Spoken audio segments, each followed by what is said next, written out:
Olá a todos, boa tarde para quem está nos assistindo ao vivo, bom dia, boa tarde, boa noite para quem assistir essa aula no futuro. Afinal, esse material vai ficar gravado e disponível lá no canal da Performance no YouTube. Ao final da aula, eu passo para vocês o endereço das redes sociais que vocês podem encontrar isso gravado no futuro para compartilhar e assistir novamente. Nós estamos gravando essa aula, bom que se diga, hoje no dia 6 de dezembro de 2023. Afinal, esse é um assunto cíclico que se renova numa velocidade que nós não podemos prever. O que se diz hoje, amanhã pode vir uma evidência que rebate e assim por diante. Essa é a beleza da nutrição, da ciência da nutrição. As coisas se atualizam, mudam, melhoram, e o nosso papel é vir aqui e comunicar o que a gente tem de posicionamento mais atual a respeito de determinado assunto. Nós temos 60 minutos para falar sobre esse assunto. Perdoe se eu passar um pouquinho, tá? Mas é porque o assunto merece um pouco de atenção. Eu vou deixar aqui no começo já os meus contatos. Ao final eu repito, se alguém quiser me chamar depois para conversar, trocar uma ideia, pedir material, dividir alguma coisa. Minha rede social é essa, Nicastro H, meu endereço lá no Instagram. E esse é meu e-mail institucional, tá? humberto.nicastro@careclub.com.br. O tema de hoje merece bastante atenção e bastante, acima de tudo, bastante respeito pela história que ele tem, pelos profissionais envolvidos nessa história, por pessoas que se dedicaram e se dedicam a esse assunto com bastante fervor. No mínimo, nós temos que olhar para isso de guarda baixa, sem pré-inclinações, esquecer um pouquinho tudo o que a gente ouviu, chegar aqui de cabeça aberta e fazer o exercício de pisar no freio, consultar o que a literatura tem, menos achismo, menos opinião e mais informação científica, de modo que possa nos ajudar na nossa formação profissional e trazer para a nossa prática algo de mais relevante. Eu vou começar a aula mostrando o efeito Dunning-Kruger, o famoso efeito Dunning-Kruger. Quem é da área acadêmica conhece bem o conceito do efeito Dunning-Kruger. Para quem não é ou não conhece, nada mais é do que o viés de conhecimento para os dois lados. Para aquelas pessoas que possuem um bom nível de conhecimento e para aquelas que ainda não possuem. O efeito Dunning-Kruger ele está muito relacionado ao nível de confiança, relacionado ao nível de conhecimento de quem fala sobre certo assunto ou detém alguma habilidade. A nutrição, de tempos em tempos, ela sofre algumas coisas, né? É comum nós vermos alvos sendo criados dentro da nutrição. A falar, por exemplo, do glúten, a gente já viu, teve uma fase onde o glúten era o vilão da história, hoje menos, aí volta. O leite, derivados, o leite como alimento vilão, depois deixa de ser, porque outra coisa vem e toma a atenção. E os BCAAs, nos últimos anos, eles têm sido colocados, talvez, como suplementos inúteis. A gente escuta frases como não servem para nada, é irrelevante. E quando a gente escuta esse tipo de coisa, a gente fica um pouquinho triste e preocupado, porque a gente pensa, existe uma história. Como é que uma pessoa que está chegando agora, se formou há pouco tempo, ou que não é especialista naquele assunto, trata a coisa com tamanho descaso? Se você fala que um suplemento não serve para nada, ou não é útil para qualquer coisa, é porque o seu nível de confiança para falar daquilo é muito alto. E, normalmente, quando você tem um nível de confiança alto, ou você é um expert no assunto, não só a nível de entender sobre aquilo, mas de também produzir conteúdo sobre aquilo. E quando eu digo de produzir conteúdo, eu não estou falando de fazer postagem em rede social. Eu estou falando de gerar conhecimento acadêmico a respeito daquilo. E constantemente debater e atualizar esse conhecimento de maneira ética.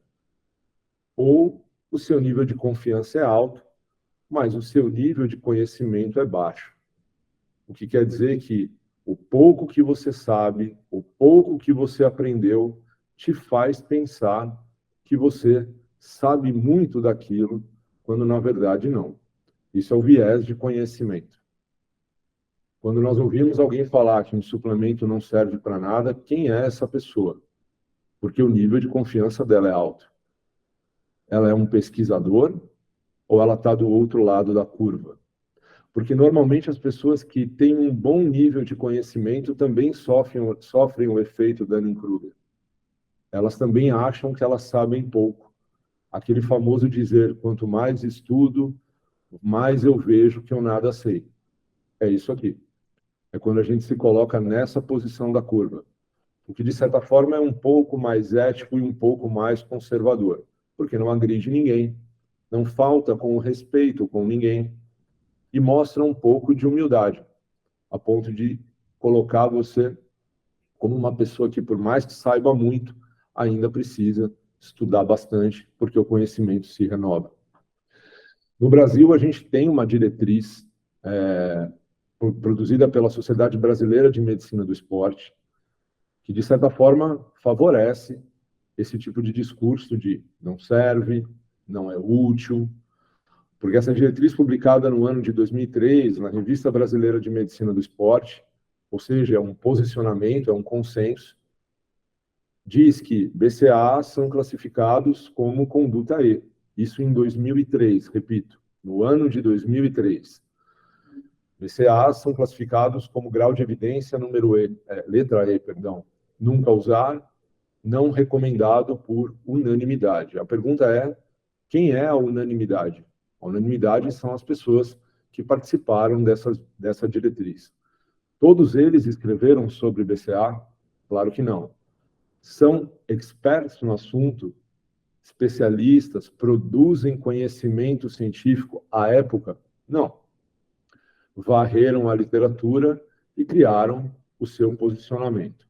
Isso foi tão polêmico que no ano de 2009 esse conceito teve que ser revisto. E a Sociedade Brasileira de Medicina do Esporte retirou esse grau de recomendação. E ela colocou a seguinte conclusão na nova diretriz atualizada. Os efeitos da suplementação com BCA no desempenho esportivo, prestem bastante atenção nessa frase. No desempenho esportivo, são discordantes e a maioria dos estudos realizados parece não mostrar benefício, não sendo justificado o seu consumo com finalidade ergogênica. Ponto final. Essa é uma primeira conclusão. O parecer disso é: BCAA não melhora desempenho esportivo. O que é desempenho esportivo? Não é hipertrofia muscular, não é emagrecimento, é correr mais rápido, pular mais alto, ser testado na competição quanto à sua capacidade física. É isso que a diretriz está falando. Segunda frase. Outro ponto que carece de confirmação científica é seu uso com o objetivo de melhora do sistema imunológico após a atividade física prolongada, endurance. Não se falou que sim, nem se falou que não. Falou que carece de confirmação. Ou seja, existe alguma evidência a favor, mas que ainda não é suficiente para se estabelecer um grau de recomendação. Muito bem, com isso nas nossas mãos e entendido a partir de agora, vamos atualizar e confrontar a diretriz. Vamos ver se os trabalhos mais recentes dizem isso, que foi postulado em 2009, ou se a gente tem alguma atualização. Se você for ao PubMed e fizer a seguinte pergunta a ele: suplementação de BCAA promove hipertrofia muscular? Vai aparecer a última revisão, publicada no ano de 2021, numa revista de referência, o International Journal of Sports Nutrition and Exercise Metabolism, falando sobre suplementação de leucina e BCAAs para aumento de força e massa muscular. É uma revisão narrativa, não é uma revisão sistemática, nem uma meta-análise. Logo, não tem tratamento estatístico. É uma reunião de informações a critério dos autores e dado uma opinião ao final dela. O que essa revisão conclui? Os benefícios do BCAA não são relacionados ao aumento de força e de massa magra. A diretriz está correta. O BCAA não aumenta força nem massa magra. Pesquisas futuras são necessárias para determinar se isso pode trazer algum benefício na população idosa, porque na população adulta, os estudos realizados até 2021 dizem que não, nada suporta BCAA para ganho de força e ou hipertrofia muscular. Mas isso é um tanto quanto óbvio, não? Porque para você construir proteína muscular, você precisa de todos os aminoácidos essenciais e não essenciais. Como que você cria uma expectativa que 3 aminoácidos possam criar proteína muscular? Actina, titina, nebulina, musculina, miosina, as proteínas que compõem o nosso sarcômero. Isso é biologicamente impossível. Então eu faria uma outra pergunta. Quem foi que disse que dá para construir proteína com 3 aminoácidos? É um tanto quanto óbvio que a literatura vai chegar a essa conclusão.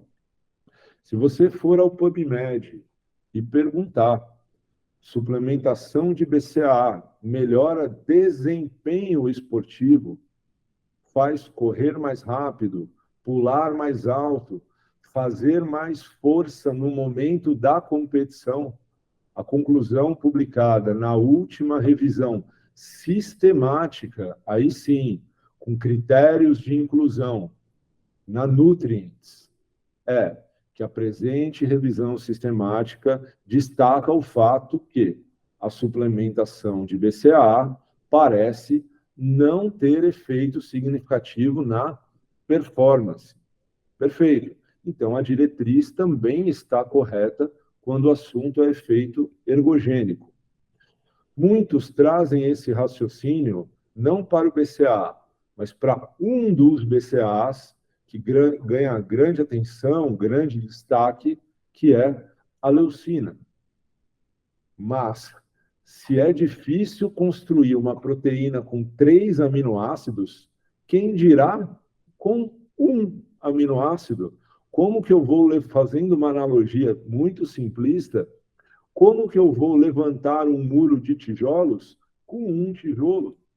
Como que eu vou levantar um muro de tijolos com 3 tijolos? É impossível. Então, não se cria uma expectativa falsa em cima de algo que não pode acontecer. Biologicamente é impossível. Mas, por via das dúvidas, esses pesquisadores tiveram a paciência de testar. E o título do artigo já fala por si só. Suplementação de leucina isolada durante 8 semanas de treinamento de força não aumenta a massa magra nem a força em pessoas destreinadas saudáveis. Isso é óbvio. Para nós conhecermos o trabalho, eles suplementaram durante 8 semanas, então, dentro de uma dieta normocalórica, normoproteica, sem déficit energético nenhum, porque isso poderia desfavorecer o ganho de força e ganho de massa magra, leucina isolada. E o que foi que aconteceu? Claro que absolutamente nada. Como que um aminoácido sozinho vai conseguir aumentar a massa muscular? Como que um aminoácido sozinho vai promover ganho de força? Força é um mecanismo neural. Como que um aminoácido vai ativar o mecanismo neural de ganho de força? É impossível. Então, a resposta é não. Mas da onde veio essa história que BCA ou leucina poderia aumentar massa muscular e força? Existe uma história. Por isso que o assunto tem que ser tratado com minimamente respeito.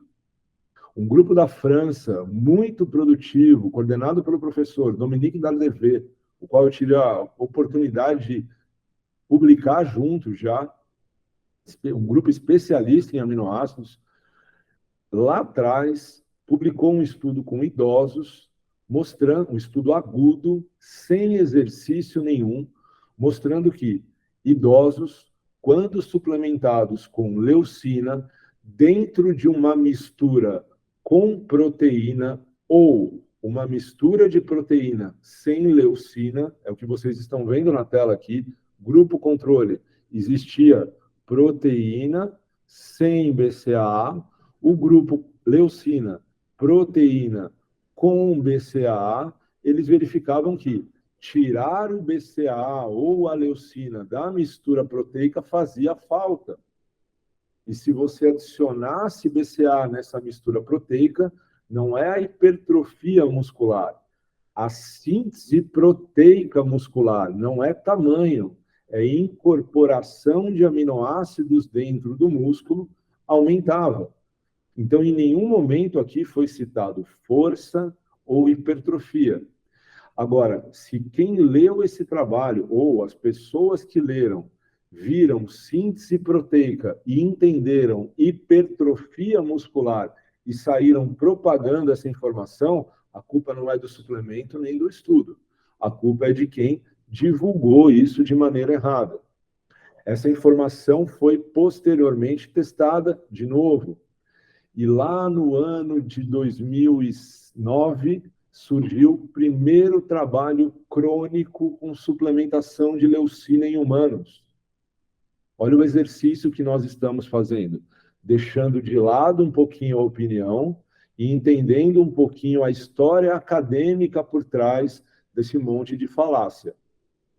Foram 3 meses de suplementação para idosos saudáveis, sem atividade física, e a leucina era suplementada junto com as refeições. Café, almoço e jantar. Portanto, 3 vezes ao dia. 3 doses de 2,5 gramas de leucina por dia, totalizando 7,5 gramas de leucina no dia. O que aconteceu? Claro que nada. Mas não era a expectativa que acontecesse alguma coisa. Por que adicionar leucina em 3 refeições mudaria alguma coisa na vida de alguém? Se essa pessoa já está com uma ingestão proteica adequada, se ela não está fazendo exercício, mesmo sendo uma pessoa idosa, em déficit de massa magra ou em processo de sarcopenia. Críticas que se fez a esse trabalho à época. Idosos saudáveis. Quem são essas pessoas? Onde elas estão? É representativo da população de idosos que a gente tem por aí? 3 meses para um idoso é um tempo suficiente para responder? Tudo isso foi questionado em 2009. E 3 anos mais tarde, em 2012, esse trabalho foi refeito pelo mesmo grupo. Só que aí não se trabalhou mais com idosos ditos como saudáveis. Se trabalhou com idosos diabéticos tipo 2. E não foi mais 3 meses. Foram 6 meses, metade de um ano. E não foi sem exercício, foi com exercício. E, mais uma vez, o que se viu? Nada de resultado. Por que adicionar leucina na vida desses idosos faria qualquer diferença? Qual é o contexto que ela mudaria? Nenhum. Então, da onde veio, então, essa grande expectativa que leucina ou BCAA pode aumentar a massa magra se isso é um processo biologicamente impossível? E a literatura nem gasta tanta energia com isso, porque se sabe que não se constrói músculo com 3 aminoácidos.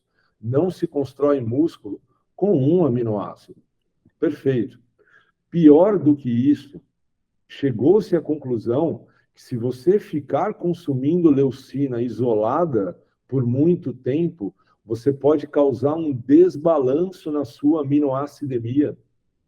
Você pode gerar uma redução no sangue de valina e isoleucina. Ou seja, como é que eu vou construir mais massa magra perdendo aminoácido no sangue, não ganhando, privando o meu músculo de aminoácidos? Veja o que acontece, né? Na semana 0, 4, 12 e 24. Eu suplementei leucina, a leucinemia, ou seja, a leucina no sangue, significativamente subiu. Mas olha o que aconteceu com a valina, ela caiu. Olha o que aconteceu com a isoleucina, caiu. Ambos são aminoácidos essenciais. O músculo precisa deles para a síntese proteica, para a construção de proteína miofibrilar. É um tiro no pé, portanto, ficar ingerindo aminoácido isolado. Não é conduta recomendada. A literatura nunca defendeu BCA para hipertrofia. A literatura nunca defendeu leucina ou BCA para o ganho de força. Sempre foi ao contrário. Eles sempre falaram que não é para isso. Perfeito. Olhando para isso tudo, o que isso então quer dizer? Quer dizer que BCA não funciona para nada? Ou será que isso quer dizer que BCA não funciona para o que eu quero? Será que não é porque eu criei uma expectativa em cima de algo não fundamentado que BCA poderia aumentar a massa magra, e isso nunca existiu, e eu me decepcionei, e eu, mimado como sou, quero dizer que já que não funcionou para o que eu quero, então não funciona para nada. Porque dizer que não funciona para nada é um tanto quanto ousado. Ontem, eu fui ao PubMed e digitei suplementação de BCA. Me apareceram 614 resultados.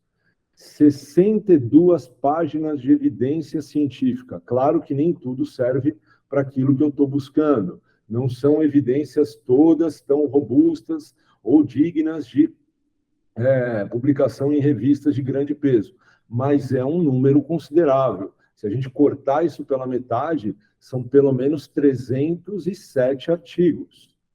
Se eu ouvir alguém dizendo que não funciona para nada, eu volto a olhar essa pessoa no efeito Dunning-Kruger. Ela tem um nível de confiança muito alto para falar que 600 artigos dizem que não funciona para nada. Provavelmente eu espero que ela seja um expert, porque se ela não leu nem metade daquilo que está disponível na literatura e fala que não serve para nada, ela está se colocando como o outro lado da curva, com um nível de confiança muito alto e um conhecimento muito baixo. Não gosto dessa palavra que está aqui, portanto eu nem vou pronunciar, mas isso faz dela uma pessoa que está superestimando o conhecimento dela. Fiz esse exercício e acreditem, serve para bastante coisa. Me deixa até um pouco triste ouvir pessoas dizendo que não serve para nada, porque eu tenho artigos publicados sobre BCAA em boas revistas. Eu publiquei artigos, como vocês veem em tela, na Amino Acids, falando dos efeitos não esportivos, mas terapêuticos da suplementação de BCAA em condições de atrofia muscular. Eu tenho artigos publicados no Journal of Nutrition and Metabolism, falando sobre um possível efeito anti-inflamatório da suplementação de BCA nessas condições atróficas. Se você olhar as últimas evidências clínicas a respeito de BCA, essa é uma delas, publicadas na Nutrient, ele vai dizer para você o seguinte, que o uso de BCA em pacientes com doença crônica hepática avançada é um tratamento seguro que tem efeito positivo no curso, ou seja, no prognóstico da doença e na sarcopenia, e pode aumentar a sobrevivência desses pacientes. Futuros estudos, idealmente, obviamente, realizados em ambientes multicêntricos e com ensaios clínicos randomizados, são necessários para confirmar e otimizar o uso nessa população. Existe uma meta-análise publicada no British Journal of Nutrition no ano de 2023, esse ano, no mês de agosto, falando que, em conclusão, a suplementação de BCA pode significativamente reduzir as complicações pós-intervenção e a duração da hospitalização de pessoas que sofrem de doença crônica hepática. E que a suplementação de BCA pode ter benefícios nesses pacientes, sim. Uma terceira meta-análise e revisão sistemática, publicada em outro periódico, em outra revista, fala que o trabalho sugere que a suplementação crônica de BCA tem efeito profilático, é segura e pode aumentar a sobrevivência de pacientes com cirrose, mas que a gente precisa cada vez mais de estudos mais controlados para otimizar isso, chegar em protocolo. Como que a gente fala que uma coisa não serve para nada? Simplesmente porque ela não faz aquilo que a gente quer ou que a gente espera. Achar que o nosso círculo de atuação reflete toda a nutrição é muito pouco. Nós somos só um pedacinho da nutrição. Nós não somos a nutrição inteira. Se ele não funciona para os meus pacientes no consultório, não quer dizer que não há pessoas que irão se beneficiar disso. Que bom que eu não preciso atuar com pacientes que têm esse grau de patologia, esse grau de queixa, porque deve ser muito triste ter um familiar ou alguém que precisa de cuidado nessas condições. E deve ser muito ruim saber que suplementos que podem aumentar a sobrevida daquela pessoa no hospital, diminuir o tempo de hospitalização, tem pessoas falando por aí que não servem para nada. Se coloque na pele do próximo e entenda que tem pessoas que podem e devem se beneficiar disso. Quais são os principais efeitos e funções dos BCAAs? Vamos entender um pouquinho de ciência e metabolismo, antes da gente sair detratando a imagem de algo que muitas vezes a gente não sabe o que é. 40% da nossa necessidade de ingestão de aminoácidos essenciais são BCAAs. 40%. Se não serve para nada, então a gente não precisa consumir, concorda? Mas a necessidade que a literatura coloca é que nós precisamos de, pelo menos, de todos os aminoácidos essenciais que a gente ingere, 40%. Alguma coisa ele está fazendo. O processo de síntese proteica depende de BCA, principalmente para o processo de início de tradução proteica. E isso não é só músculo, é qualquer tecido que precisa passar por síntese proteica. Para eu formar aminoácidos não essenciais, eu preciso de esqueleto de carbono e de nitrogênio, sendo doado a partir de aminoácidos essenciais. O BCA é fonte de carbono e de nitrogênio para você produzir aminoácidos não essenciais no sangue e no músculo. Intermediários do ciclo de Krebs, como, por exemplo, o acetil-CoA, dependem de BCA. Estimulam secreção de insulina, como tudo que tem caloria é insulinotrópico. E olha só que interessante, o músculo esquelético só consegue metabolizar, transaminar 6 aminoácidos: leucina, isoleucina, valina, glutamato, aspartato e asparagina.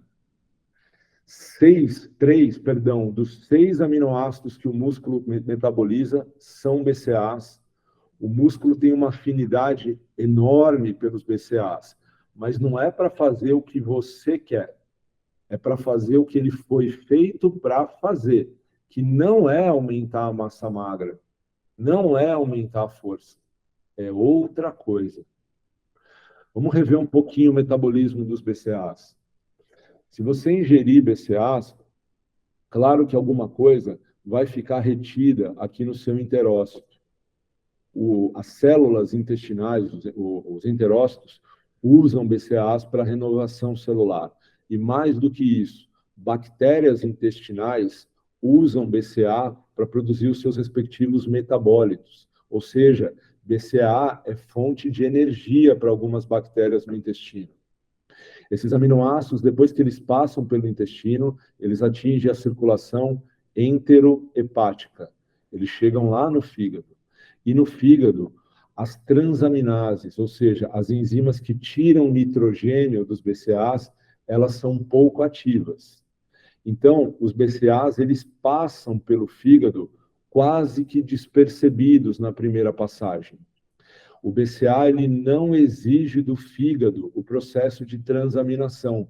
Por isso que para pessoas que têm doenças hepáticas crônicas, esteatose hepática alcoólica e não alcoólica, cirrose, encefalopatia hepática, é uma forma extremamente eficaz de você fornecer nitrogênio para todos os tecidos sem agredir o fígado.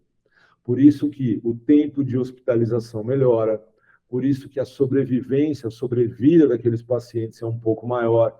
Clinicamente, é um suplemento extremamente eficaz. E se você varrer a literatura e ver epidemiologicamente como que está a incidência atual de pessoas com esteatose hepática não alcoólica, é absurdo. O número é crescente. E isso é graças à alimentação.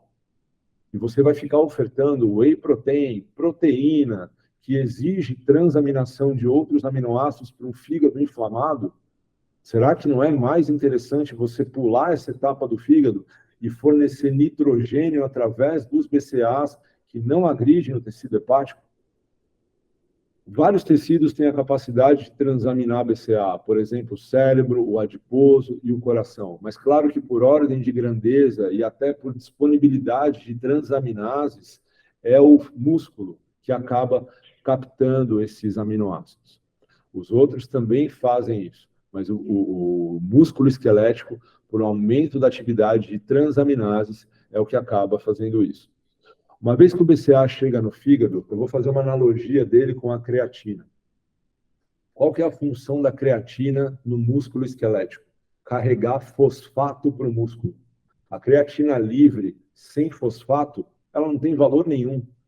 O que faz da creatina ser uma moeda energética interessante é o fosfato que ela carrega. Você pode definir a creatina, portanto, como um carregador de fosfato. O que o BCA faz?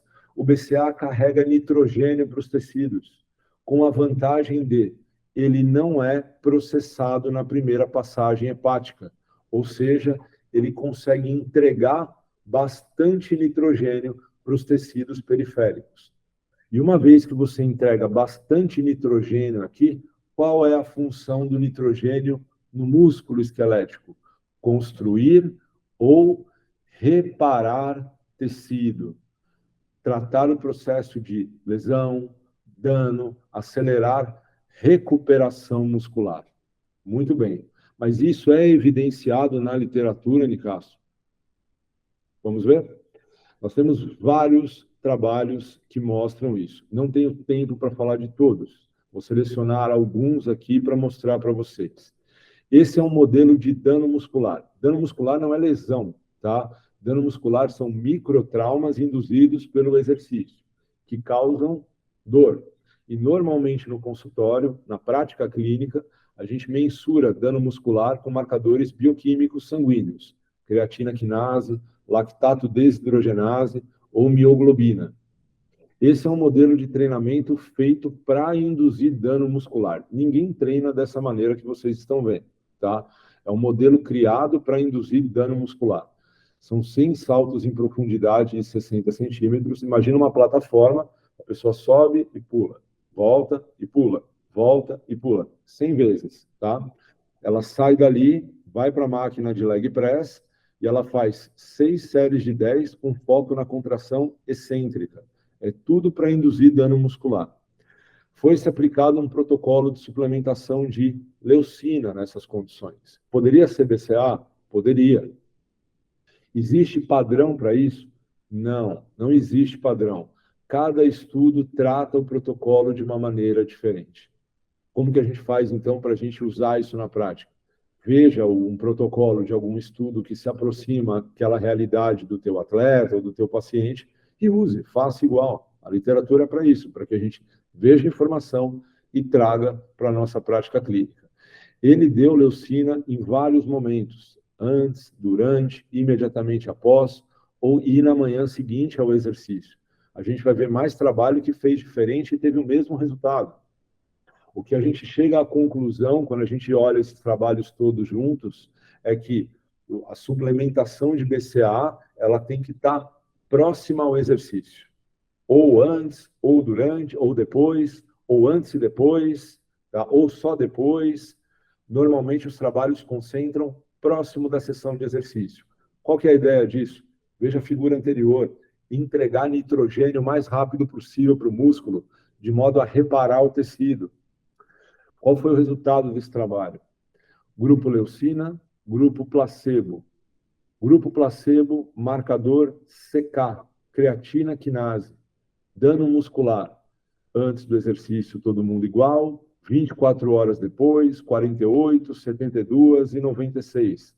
Treinei, induzi um dano muscular. Suplementei leucina. Também tive um dano muscular menor. Qual que é a vantagem disso? A minha recuperação ela é mais rápida. Outro marcador que confirma isso, mioglobina. Também treinei, minha mioglobina sobe, suplementei leucina ou BCA, como queiram, a minha recuperação tende a ser um pouquinho mais rápida. Se eu recupero o meu músculo mais rápido, clinicamente, onde é que eu vou perceber esse efeito? Primeiro, dor. A minha dor vai ser menor. Dor tardia, dor induzida pelo exercício. Se eu sinto dor, no dia seguinte eu não consigo fazer força. Se eu tenho menos dor, eu consigo produzir mais força no dia seguinte. Dor inibe força. O grupo que suplementou leucina conseguiu fazer mais força em comparação ao grupo placebo. Foi medido potência de salto, quem conseguia saltar mais alto, ou até melhor, quem perdia mais potência de salto. O grupo placebo perdia potência de salto, cerca de 15 a 10% aqui de perda de potência de salto. O grupo leucina perdia 5% de potência de salto. Leucina ou BCA melhora a recuperação muscular, acelera a recuperação muscular, de modo a prevenir queda de rendimento, queda de geração de força. Não é hipertrofia, é melhorar a recuperação, não é ganhar força, é perder menos força, é acelerar a recuperação. Isso foi feito em pessoas não treinadas. Pessoas não treinadas são mais suscetíveis a induzir resultado. Qualquer coisa que você faz nela, a gente brinca, gera um resultado porque ela não é treinada. Mas e se eu pegar uma pessoa treinada em força e testar o BCA, também vai melhorar a recuperação muscular? Foi o que esse estudo fez. Pessoas treinadas há 4 anos em força, suplementando 0,087 gramas de BCA por quilo de peso corporal. Eu fiz uma conta rápida, tá? Isso aqui não é conta do artigo, isso aqui é conta minha. Eu peguei uma pessoa de 70 quilos, sabe quando você abre o livro de fisiologia e aparece assim, tomando por base um homem de 70 quilos, que nunca ninguém viu, né? Ninguém sabe quem é esse cara, mas ele existe. Então, eu peguei esse cara de 70 quilos e multipliquei por 0,087, que é a recomendação do artigo. Dá um total de aproximadamente 6 gramas de BCA. Tendo por base que a proporção tem que ser 2 para 1 para 1. Não é a ideia que seja mais do que isso e nem pode, porque senão você desbalanceia a concentração de aminoácido no sangue. Você teria, então, 3 gramas perdão, de leucina, 1,5 de isoleucina, 1,5 de valina. Olha como esse trabalho fez. 30 minutos antes do treino e 30 minutos e logo após a sessão de treino. O trabalho anterior fez antes, durante, imediatamente após, na manhã seguinte. Esse fez antes e depois. Ele aproximou da sessão de treino. Qual foi o resultado? A mesma coisa que a gente viu no resultado anterior. Grupo leucina e grupo BCA. A gente vê uma redução de força, aqui é redução de dor, redução de dor, aqui a gente vê, olha, percepção de esforço menor no grupo BCA em relação ao grupo placebo. Se eu tenho uma percepção de recuperação melhor, claro que eu consigo fazer mais força, tá? E aqui também tem um índice de potência, salto, mais próximo de rendimento esportivo. Ou seja, BCAA acelera a recuperação muscular, tanto em pessoas não treinadas ou pouco treinadas, vamos chamar assim, quanto em pessoas com bastante experiência em treinamento de força. Eu também tenho um artigo publicado sobre suplementação de BCAA e recuperação de dano muscular no JISSN, no Journal of International Society of Sports Nutrition. Então, quando eu ouço mais uma vez que não serve para nada, eu fico um tanto quanto chateado, porque a minha revisão bibliográfica publicada lá mostrava que atenua dano muscular induzida pelo exercício, atenua a oxidação de aminoácidos, reduz creatina quinase, mioglobina, dor muscular, melhora o tempo de recuperação muscular, e tudo isso em protocolos, obviamente, que a gente está falando de dano muscular, pessoas que induzem dano em função do treinamento. E aquela dose que a gente viu no estudo anterior de 6 gramas é mais ou menos o que a literatura fala, 5,5, 5, 7 gramas, na média, 6 gramas por dia ou dentro do protocolo ali de suplementação. No dia que você não treinar, tem sentido tomar isso? Claro que não. Você não tem dano. Porque você quer recuperar do quê? Você só tem que suplementar quando você quiser. Recuperação rápida. Dia de repouso é dia de repouso. Não é dia de suplementar algo que só age frente à geração de dano muscular. E no Endurance, a gente também tem trabalho publicado na melhor revista de nutrição do mundo, que é o Journal of Nutrition, que é a revista de mais impacto.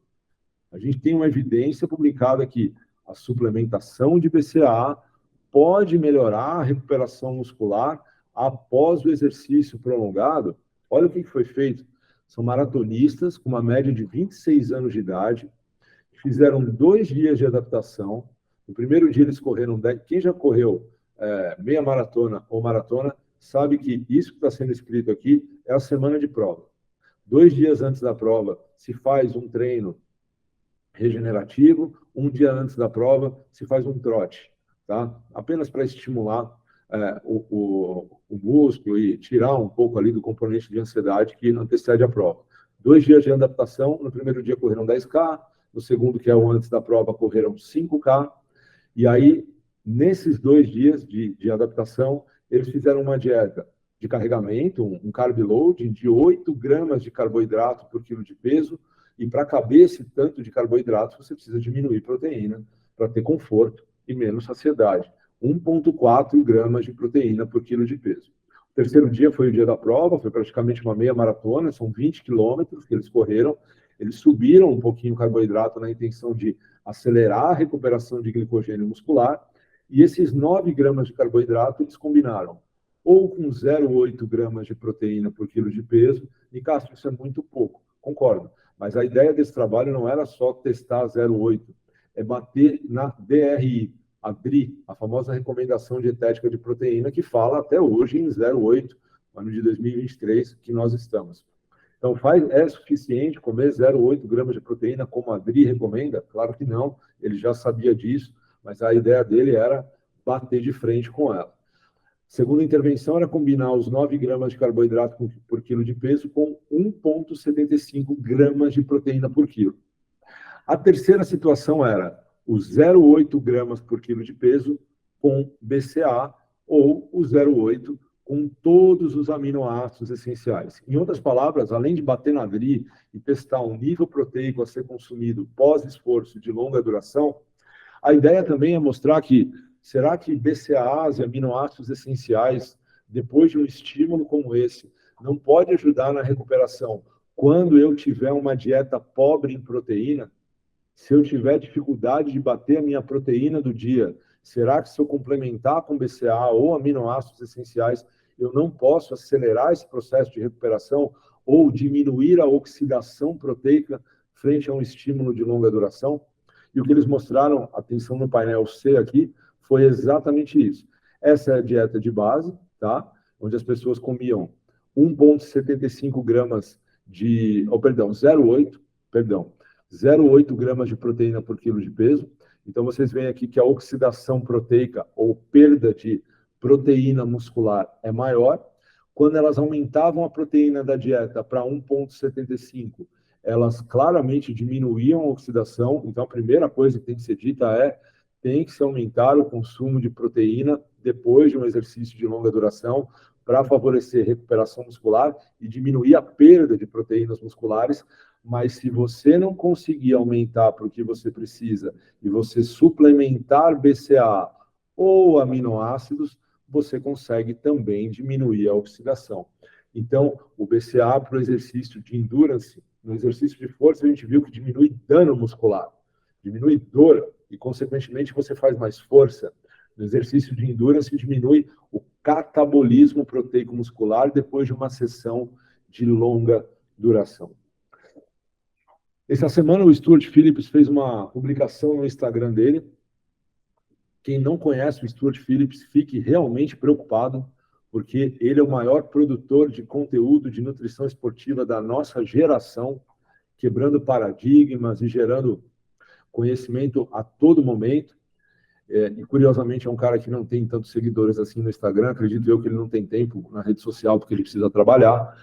O Stuart Phillips publicou no Twitter dele, lá, ele é canadense, lá fora o Twitter é uma ferramenta muito mais utilizada do que aqui no Brasil, e ele falou o seguinte: desacordos científicos acontecem a todo momento. Você contrariar teorias é a forma como a ciência avança. Discutir e debater é parte normal da ciência. Não é ódio, não é provocação, não é uma cultura de você querer denegrir ninguém. Mas é difícil quando alguém discorda de você. Mas quando isso é feito de maneira respeitosa, é apenas ciência, não é ódio nem nada do tipo. O problema é como você reage emocionalmente àquela situação. Cancelar alguém ou alguma coisa só porque é discordante do que você pensa não ajuda a ciência a avançar. Os desacordos científicos também não são bullying, não é ódio e não é nada do tipo. Fazendo da maneira certa é apenas como a ciência trabalha. É triste, mas muitos optam por ir por esse caminho. Eu costumo dizer que estudos não são feitos para comprovar nada, porque se comprova, acabou o assunto, não se fala mais nisso. Os estudos são indicadores. Os estudos indicam em quais situações e quais condições aquilo pode funcionar melhor. Tem que ter bom senso de pegar essa informação e traduzir na prática. Portanto, os nossos indicadores são as nossas referências profissionais. É como a gente forma a nossa opinião. É como a gente conta para as pessoas aquilo que a gente pensa. E aí, até no intuito de provocá-los, a minha pergunta é: como que você se atualiza? Como que você cria a tua opinião? Quais são as suas referências profissionais hoje? Você se atualiza com ferramentas de entretenimento? Ou você se atualiza com ferramentas acadêmicas? Ou com os dois? Por que não? Em equilíbrio, tudo é bem visto. Acho que seria muito mais interessante, ao invés de dizer não serve para nada, dizer dentro dos meus limites de conhecimento, eu desconheço o benefício. Até onde eu sei, eu não conheço. Mas eu não sei tudo. Pode ser que ele sirva para alguma coisa. Esse é meu time. Essa é a última aula que eu dou no ano de 2023. Esse é meu time e eu quero deixar gravado para eles aqui um muito obrigado do ano por tudo que a gente viveu esse ano. O time cresceu, todos aqui, gente nova chegou, algumas pessoas se foram, outras foram promovidas, mas esse é o nosso time atual.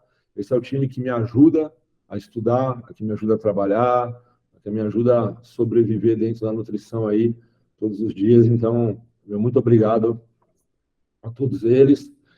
E eu prometi que esse ano, toda aula que eu desse, eu ia dedicar ao Doc. Eu não vou falar muito para não chorar aqui, porque o Doc faleceu esse ano, então eu vou deixar registrado também, em respeito à família dele, todas as aulas que eu dei esse ano. Eu agradeci ao Gustavo, e essa não vai ser diferente. Obrigado, Gustavo, por tudo que você fez por mim, que isso fique gravado. E a gente segue aqui tocando o teu legado. Está aqui minhas redes sociais, tá? De novo, para quem não pegou no começo da aula. o meu e-mail e a sugestão de seguir a performance, porque a gente tem gerado conteúdo de uma maneira muito legal e muito intensa, e o ano que vem vai ser mais intenso ainda, não vai ser diferente. Acessem a rede social da Performance, mas também se inscrevam no canal do YouTube, que é onde todo esse conteúdo fica gravado lá. Muito obrigado a todos vocês e fico aqui à disposição para perguntas. A primeira pergunta da Carol Gouveia Ascensão. O uso seria para ajudar na recuperação muscular, não relacionada à hipertrofia? Exatamente, é isso aí. Hipertrofia é um processo de aumento de tamanho. É você crescer o tamanho de qualquer tecido. Hipertrofia não é só relacionada a músculo. Você tem hipertrofia do tecido adiposo, hipertrofia do tecido cardíaco, hipertrofia do fígado, o músculo também, tá? Hipertrofia é aumento de tamanho. BCA não faz hipertrofia, nunca foi dito isso, tá? Quem estuda isso desde lá de trás sabe, a literatura nunca falou isso. A literatura sempre defendeu os efeitos no exercício relacionados à recuperação muscular. Exatamente. CM Cardiol Nutrição. Deram quanto de leucina neste estudo? Depende qual estudo, tá? Mas aí eu vou te falar uma recomendação que eu acho que cabe como bom isso aqui. Baseado no que a gente viu, tá? Se você for trabalhar com leucina isolada, são 3 gramas, tá? Mas a minha recomendação é que se use BCAA. Por quê? Porque a leucina isolada, de forma crônica, ela pode desbalancear a aminoacidemia, como a gente também viu. Então, você dando os 3 aminoácidos, você previne que isso que isso aconteça. Então, aí a gente fecharia uma quantidade de em torno de 6 gramas de BCA na proporção de 2 para 1 para 1. 2 de leucina para 1 de isoleucina, proporção, não quantidade, tá? 6 gramas total, proporção de 2 para 1 para 1. O que significa? Dentro desses 6 gramas, 3 de leucina, 1,5 de isoleucina, 1,5 de valina. Vale lembrar que todos os BCAAs da Performance Nutrition possuem essa proporção de 2 para 1 para 1. Thalita Pereira, excelente aula, Nicastro. Aldecide Lima Costa, adorei. Obrigado. Adailton Justino da Silva, top, professor. Obrigado. Gisela Regis, doutora, obrigada por essa aula impactante. O BCA tem alguma contraindicação? O cálculo do BCA seria 0,87 gramas de BCA por quilo de peso corporal? Tem contraindicação, sim, tá? A maior contraindicação que a gente tem é para casos diagnósticos já instalados de resistência à insulina, tá? Se você tem um quadro de resistência à insulina, não é recomendado que se use BCA. A gente pode depois fazer uma aula sobre suplementação de BCA. Vamos ter, no ano que vem, bastante coisa para falar. A gente pode tratar isso, tá? Quadro de resistência à insulina não é recomendado, nem em associação ao uso de dieta hiperlipídica, dieta com bastante gordura, tá? Se você optar por uma dieta cetogênica, por exemplo, não é recomendado. E sobre a tua pergunta da ponta, é uma forma de você chegar numa dose de uma maneira individual, tá? Pode ser, porque a literatura usa dessa maneira, então pode ser. Zulmara Dutra, parabéns, perfeita essa visão do BCA em patologias, uso há muito tempo em casos de esteatose e sempre com muito sucesso. Muito obrigado pelo teu depoimento, Zulmara. Tayane Batista, excelente aula, obrigada. Keila Duque, maravilhoso sempre, minha extrema admiração. Obrigado. Simone Porto, aula de milhões. Gratidão, Nicastro e Performance. Valeu. A CM Cardiol Nutrição agradeceu a resposta. A Carol Gouveia Assunção. Entre o AminoScience ou síntese, qual seria a melhor opção, eu acho, né, para a recuperação muscular? O pessoal que está assistindo, o AminoScience é o BCAA e o síntese seria todos os aminoácidos essenciais, tá? Os dois eles exerceriam o mesmo papel, tá? O síntese, eu coloco ele em vantagem no BCA quando o assunto é síntese proteica muscular, porque lembra do que a gente falou, como construir uma proteína só com 3 aminoácidos? É difícil. Se você optar pelo síntese, você está dando todos os essenciais. Aí ele está mais próximo da síntese proteica, tá? Mas para recuperação muscular, indiferente. Os dois são iguais. Zumara Dutra. Na prática de exercícios físicos em relação à recuperação, a composição 4:1:1 teria algum benefício em exercício de alta intensidade? Nunca se usa fora da proporção 2:1:1. Sempre 2:1:1. 4:1:1, 8:1:1. Eu já vi marcas fora do Brasil com 16:1:1. Isso não tem evidência científica que suporte. 2:1:1, 4:1:1, você vai causar desbalanço na proporção. Não é legal acontecer isso. A gente viu isso na aula também. É 2:1:1, independente do exercício que você está tratando. Patrícia Rito, amei a aula, parabéns em Chemistry Performance. Leu? Andrea Schultz. Nicastro, como sempre, excelente aula. Minha pergunta é para indivíduos com uma dieta plant-based, é eficiente para auxiliar no aporte proteico? Principalmente, porque se a gente for ver os aminoácidos limitantes das dietas veganas, a leucina é um deles. Então, se você enriquecer as refeições principais do dia, aí já se torna até uma conduta dietética, e não só ergogênica, é uma conduta complementar à dieta. Imagina que falta nas refeições aminoácidos essenciais, então poderia ser usado até junto com as refeições. Zumara Dutra, perfeito, obrigada pela resposta. Semicardial Nutrição. Sobre intestino e microbiota, tem algum benefício os BCAAs ou os aminoácidos? Sim, ainda muito incipiente para a gente cravar isso e falar, então com bastante cuidado. Todo aminoácido, ele é fonte para alguma ou algumas bactérias intestinais, tá? Fonte de energia. Mas depende muito do estado desse intestino, o estado inflamatório, né? Se ele está em biose ou desbiose. Por exemplo, sabe-se que se suplementar triptofano para pessoas que apresentam desbiose, inflama mais o intestino. Por quê? Porque o triptofano é usado como substrato para bactérias que geram desbiose, geram um desbalanço ali no perfil anti-inflamatório. Então tem que tomar bastante cuidado para usar aminoácido para tratar intestino, tá? A gente sabe que bactérias usam aminoácidos, mas muitas vezes o quadro de intestino ele determina o usar ou não usar, tá? E não só o aminoácido em si. Está ótimo, ela. Perfeito, com certeza, obrigada. Bem, se não houver mais nenhuma pergunta, né, agradeço mais uma vez a participação de todos, o interesse nos temas abordados até então. Certamente, para 2024, teremos muitos outros temas interessantes, né, doutor Humberto? Com certeza. Nós vamos ter outros webinars e teremos também workshops presenciais nas principais capitais do país, e aí onde nós podemos ter essa interação presencial. No mais, eu quero agradecer a todos, desejar excelentes festas de final de ano, e que 2024 nós vamos ter muitos e muitos temas de relevância e novidades por aí. Obrigada, doutor Humberto Nicastro.